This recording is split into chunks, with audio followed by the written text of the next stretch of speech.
vertex form of a quadratic is probably the easiest form to graph from.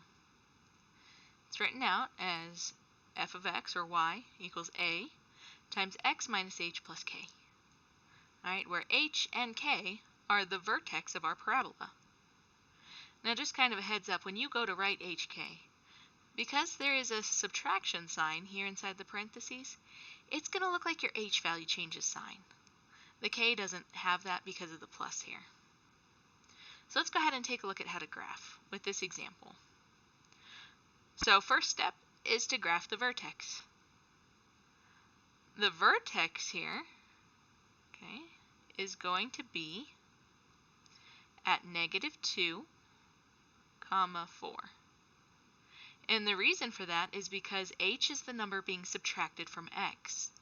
So in this example, I could write x is x minus -2 instead of x plus 2, and that's where that -2 is coming from and why the sign is changing. So -2, 4 is right here on our parabola, or on our graph. Make sure to label that ordered pair. The next part is finding our y-intercept. Okay, remember on standard form that was our c value. Here, our y-intercept is where x is equal to 0, right? So, to find the y-intercept, I'm going to plug a 0 in for x.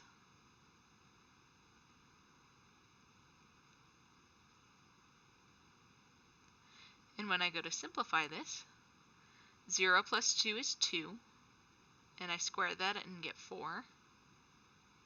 So I have -3 times 4 plus 4. -3 plus 4 is -12. Or I'm sorry, times 4. And so that gives me a -8 for my y-intercept. So down here, 2, 3, 4, 5, 6, 7, 8. At 0, -8, I'm crossing the y-axis. Now remember, parabolas, they are symmetric about their axis of symmetry.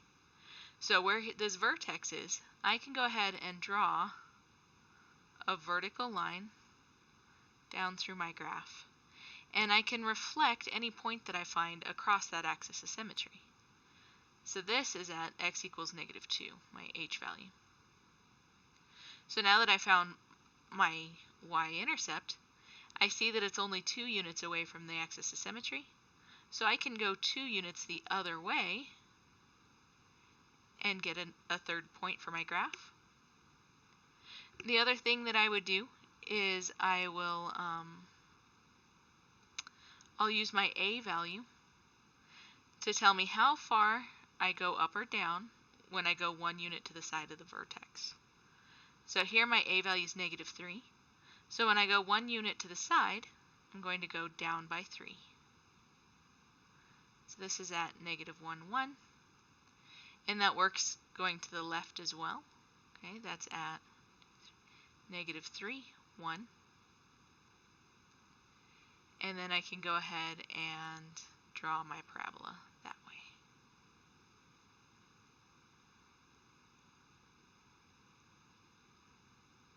And there we have it. That is how to graph in vertex form.